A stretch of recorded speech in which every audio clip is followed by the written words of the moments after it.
Hello there, BookTube. I'm just going to bring you a bit of a haul today. I haven't bought many books in January. I've been quite good actually, but I thought I'd do a bit of a haul anyway. Because actually, when I put them together, there's quite a few. And that's a good month. I mean, that's probably the best month I've had for a while in terms of book buying, so we're doing well.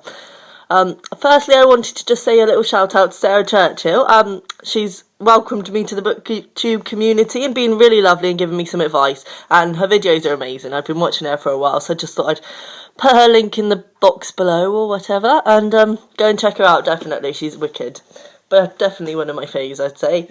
Right. On to the pile of books. I will start with this beast. Skag Boys by Irvine Welsh. It's a proper nice hardback edition, huge it is, and I got it in a half price sale at Waterstones. I'm not quite sure why. I think it might be because there's a bit of damage on the cover there, but yeah, no, excited about that one. I have got Trainspotting, a mini version look compared to Skag Boys. I haven't read it. I've wanted to pick it up. I've had it for about 2 years now and I've wanted to pick it up, but what puts me off is the fact that it's written in like Scottish dialect, and I know everybody says, you know, this is one of the books where the dialect really works and really adds to the feel of it, and I'm sure once I started reading I'd completely not even notice it anymore, but it makes it quite a daunting prospect, and like I feel then that I have to speak in Scottish in my head, and I can't do a Scottish accent. So yeah, that's really what puts me off. But I definitely will get round to it. I'm kind of a bit confused as to whether to read Skag Boys first, because Skag Boys is like a prequel, and seeing as I haven't read the first one, but I do know the story from the film, I'm kind of torn, but I think I will read the first one first, just because you normally like the one you read first the best, and I feel like I should do the first one. Then I bought The 100-Year-Old Man Who Climbed Out of the Window and Disappeared by Jonas Jonasson, and I've seen this about, I have to say, and I've picked it up a few times just because the title sounds really good, but then I've sort of read what it's about and I've put it back down again. But I actually saw someone haul this or review this a while ago, and they were really sort of happy with it. They liked it, so thought I'd give it a go. I found it in a charity shop and it's pretty much brand new, to be honest. I don't think it's been read. I'm happy with that. It's basically about Alan Carlson, who is waiting for his 100th birthday to begin, and he decides that he doesn't want to go. He escapes through his bedroom window, and I think basically he just has a journey which sounds like it involves several murders, a suitcase full of cash, and incompetent police. So, it's probably quite a fun, quirky read, so I'm looking forward to that one if I'm wanting something a bit more light-hearted. And, I mean, who can resist a book with that title? Beats me. I then got The End of Mr. Y by Scarlett Thomas. Now, I've wanted to by the way, black pages, amazing. I've kind of wanted to read this for a while, because I've got she did like a writing guide called Monkeys with Typewriters, and I've read that and I quite enjoyed that. It was quite good. And then I'm sort of interested to read what she's written, but I got her other book, I think Our Tragic Universe, I'm pretty sure. And I was pretty underwhelmed with it, to be honest. It was quite weak, and it was kind of just like about being a writer, really. So I think it was kind of just like her life. But I've heard a few things now about The End of Mr. Y, and it sounds a bit like it's not quite as biographical, I suppose.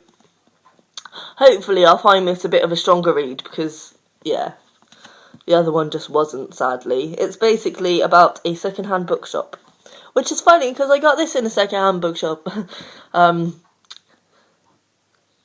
And she basically finds this book in a bookshop, and it's said to be cursed.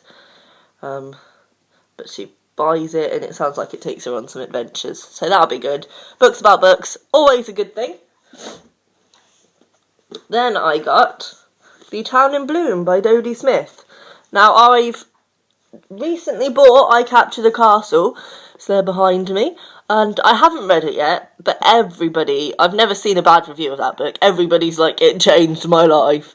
So I thought I'd get that. And I know, I think I'm pretty sure I'm going to enjoy it. So I bought this one as well, because a few people have read this afterwards and said it's a beautiful read. To be honest, it doesn't sound like the kind of book I would enjoy.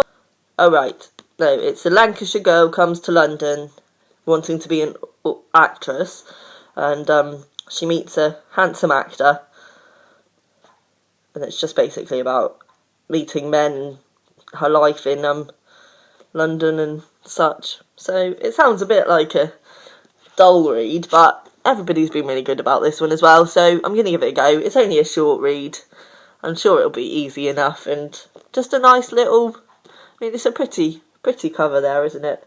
I think this is the only cover you can get this in, and there's another one that's in the same colour, kind of cover. Next, I have The Lord of the Rings 1 and 2. I know, they're not matching. I actually quite struggled, because I was looking for these for a while in charity shops, and I sort of picked this one up. Not that I like film covery blah, but it would, it would do. And then I found this one. I couldn't find the second one in the film cover, which is surprising, because when you're not looking for them, they're everywhere. But anyway, I tried to read part 1 a long time ago, well, a few years ago, and I just didn't like it. But I'm pretty sure I was reading the prologue-y bit, because I looked again, and there is quite a long prologue. So I reckon what I'm going to do is just skip the prologue, to be honest, and get right into the story, because I think it was the description stuff that really put me off. I didn't like it. I thought I'd read this. It's not my kind of thing. Fantasy is one thing that I really struggled to read, and I want to read a bit more, but I don't think I'll enjoy it. I've never read a fantasy book and been like, wow! Like, yeah. I mean, I have got great Game of Thrones sitting over there, and that's going to be a challenge for me, I tell you. But anyway. And, yeah, I read The Hobbit a few years ago, and I didn't love it, but it was alright, I read the whole thing, and I quite enjoyed it. I wasn't like, oh, please finish. So, I'm going to give those a go. Because I just feel, you can't not read Lord of the Rings if you're a booky person. Like, it's blasphemy, that is. So, yeah, going to try it. I'm not promising it'll go well. I'll probably start and then give up on the first one, but there we are. And next, I bought Rivers of London. Now, I picked this up in a charity shop for, like, £2.50, I think it was. Opened it up and realised that it's signed by the author. And it did have a sticker on the front saying signed by the author, so that's cool. Woo! I don't have any signed books anymore. My mum shoved them all in the attic, so that's exciting. Now, I've heard it's by Ben Aronovich, by the way. I've heard a bit about this book. It basically seems, a lot of people have been saying it's a bit of a sort of modern day Harry Potter, or Harry Potter in the police world, so that's why I thought it'd be quite good. Blurb. Peter Grant, and he was a police man, but I'm pretty sure he gets caught up. Oh, he's a trainee wizard and a detective constable, and everything's become a bit complicated. There's vampires, etc., etc., spirits. So yeah, it's basically police with wizards, vampires and spirits. I mean, sounds like a good combination to me. So yeah, that'll be quite interesting. I think I'll enjoy it. Again, it'll be as sort of addictive as the Harry Potter books. You never know. And lastly, this month, I really shouldn't have bought this because it was not cheap, let me tell you. But I couldn't resist, and I actually went to buy it a while ago and they were out of stock, and I think stock on this one might be quite limited because of the nature of it. So I thought, oh, I'm going to have to buy it when it's there, aren't I?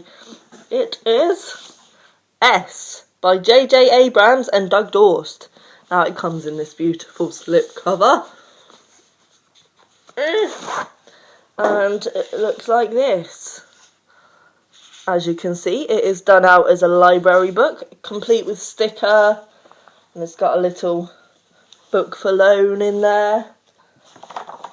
And yeah, I'm sure somewhere it's got a date thing as well. Yes, at the back there's a little date thing, along with a little decoder, which I don't know is what for, but we shall see.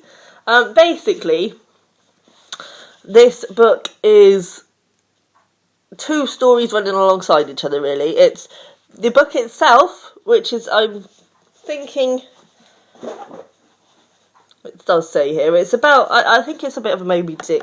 Yeah, a man is put into a strange ship with a monstrous crew and launched into a perilous journey. And alongside that story, which is what I'm more excited about, because the story itself doesn't sound overly thrilling, if you look, there are little annotations. And basically the idea of this is that 2 people have been taking out this library book and writing notes to each other.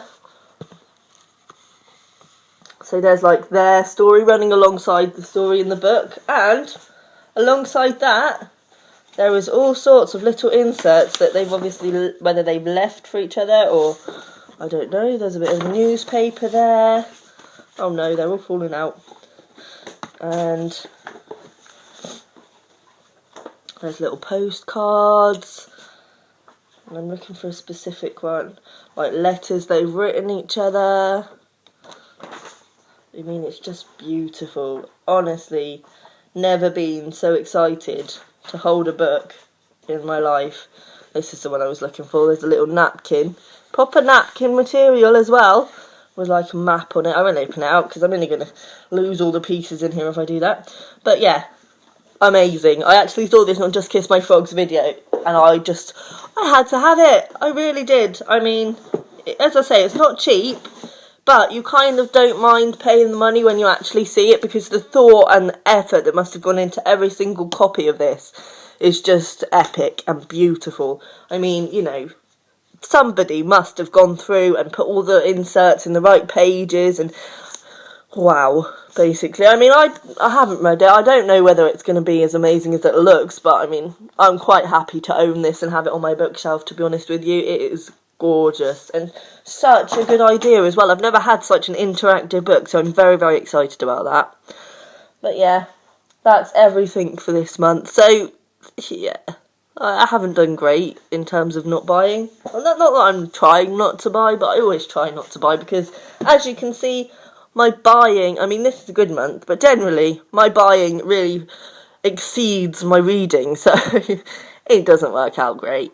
But no, that's that. So, see you next time, and remember to check out Sarah's channel. Honestly, you'll be glad you did.